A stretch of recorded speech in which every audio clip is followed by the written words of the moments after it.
Hello, I am Jose Antonio Rodriguez. I am from English level number 5. Today I'm going to talk a little bit about AI cybersecurity and have a little bit of a discussion from my own and from some of the investigation that I have done through this topic, and also giving some conclusions about it, giving my opinion and some additional things that I will describe later on in the video. First of all, let's get into the topic. The main topic of it will be artificial intelligence and cybersecurity and personal data. And why I think this topic is very important is because it may give you some really interesting, not only tips, but tools to live with what the virtual environment around you is. So it is very important to first get established with the topics and with the concepts, the main concepts. So artificial intelligence, even though you might think it is like really intelligent or it can do a lot of stuff, it actually is kind of dumb because it doesn't have a brain. Actually, it doesn't know anything, it doesn't do anything. Artificial intelligence is just a little bit of an interface between you and bases of databases. So that is an important thing to say. AI is very likely being trained on cell data from all of the users from the internet around the world. So it's very important that we have this really neat understanding of how AI works. For example, generative AI like ChatGPT, for example, works through the verbs and through, to say like, a little bit of a scheme that basically says that it has many nodes, and these nodes will go into lines and will go into a probabilistic kind of tridimensional or multidimensional vector field that will be kind of trying to perceive and to detect and to make some assumptions or which will be the next word to say. So it's kind of hard to say it the least and to explain these kind of topics because many of them have some deep knowledge to work with. So you will have to know a lot of databases, you will have to know a lot of programmation, and to say the least, basically AI does not know anything. It's 100% the data you give it to them. And something interesting is that most of the apps that you use actually make a profit by selling the data to these apps like ChatGPT, so they can give services and they can be paid for them. So that is how internet works. Your data is now your money. And exactly for this kind of reasons, cybersecurity is more important than ever. Because not only cool applications like ChatGPT or Mind AI or Mapify, or to say it like generative image generative like AIs that are kind of common, and they are not coming from like any place or just out of the ground or something. They're coming from hard work of entrepreneurs that want to make money and want to make profit. And the way they do it is by buying a lot of data from you, but also people that do not have the best intentions for you, that want to get really messy with things, to say it, that want to get you into schemes, into pinching, into giving your bank details or into you giving them too much of your personal data so they can basically cohort you to do anything. Also want that data. So it is very important that even your physical health can be impaired, your physical well-being can be impaired if you are not careful with the things you do in the internet. Because as well as there is many places in the natural world, say like the physical world, that you don't want to go too often because there's dangerous people out there, you also want to know exactly where not to go in the virtual environment, because there is some people that are into some of the most darkest businesses in the planet, like drug dealing, like people trafficking, like any kind of mafia, basically, that can make money off something illegal is also in the internet now. And they have some networks that connect many types of crimes into a criminal network, to say it like that. And it is kind of weird how easy it is to access this kind of stuff. And yes, this might have something to do with the dark web and other things. So it is important that we did a little bit of an introduction, so now we can go into personal data protection. That is another important concept. So personal data protection would be a secure shield, to say it like that, against people taking your data when you don't want them to take your data. Also, personal data protection, although it is an important part of cybersecurity, it is not all, because also beyond your data, it is also important that you yourself know how to use these tools properly. Because, for example, it is kind of common misconception that like the internet is kind of safe or that it is kind of good or stuff like that. But really, for example, even your personal devices might be in kind of danger if you're not careful enough. That's why we have antivirus. Why do we have it? Because people get money from selling you the antivirus. And it is kind of interesting why would people create those kinds of codes, those kinds of applications that are just malware and nowhere to be used for the people that has them in their device, just something bad for them, a virus. Then, now that we have made a little bit of an introduction, it is important to have a little bit of an overview of the AI role in security. So yes, AI already takes a real critical role in cybersecurity, especially in, for example, analyzing cyber attacks like pinching or hacking.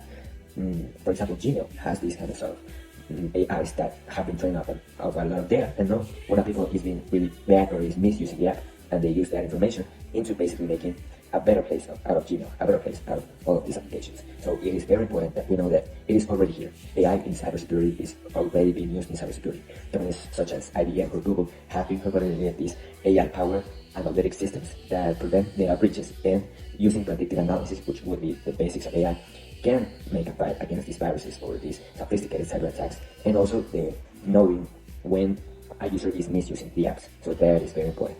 AI is not all bad when it comes to the world and helping humanity. So yes, let's get to the next point, personal data protection. In terms of personal data protection, AI can make encryption better, but also can be a real threat when it comes to low-end security apps that you are using. So yes, AI has a lot of brain power, especially when you make your own one, or especially when you train it with good data. So it can be really powerful and detect not always like, oh yes, the next phrase or the next image, but also the next code that you shall put it into a computer and get to someone's computer or to someone's account or to someone's anything. So yes, it can be very important to know that AI is a good technology in good hands and a bad technology in bad hands. And yes, in the financial sector, for example, banks use AI to monitor transactions to know for potential fraud. And that is very useful things that you can do with AI, but also you can do really bad things with AI. For example, doing important policy paperwork or important, to say, articles in the internet or articles about medical things can be made with AI, but it can have many errors that are easily fixed with human work, but also can be a little bit of a threat if an AI uses this and is being trained with the wrong set of data. Let's get into the next one, which will be national security. This is another kind of interesting topic about how AI can help you.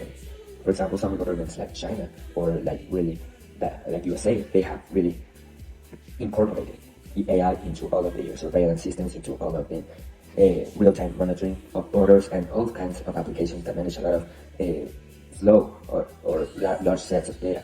And this AI simplifies the data for humans to really have an overview of what is happening really. And yes, you can identify suspicious activities such as illegal crossings or contraband or any kind of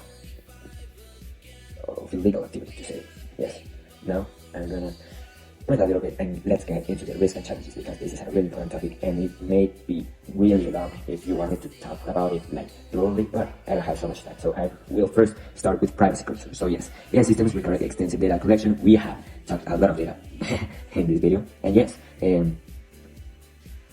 where to get such data is really important when it comes to privacy, because sometimes AI will investigate or will get data from places it shall not get data, and it can inflict some privacy laws, which is kind of bad, and it's kind of hard to prevent that some people misuse this technology into doing privacy outbreak, for example.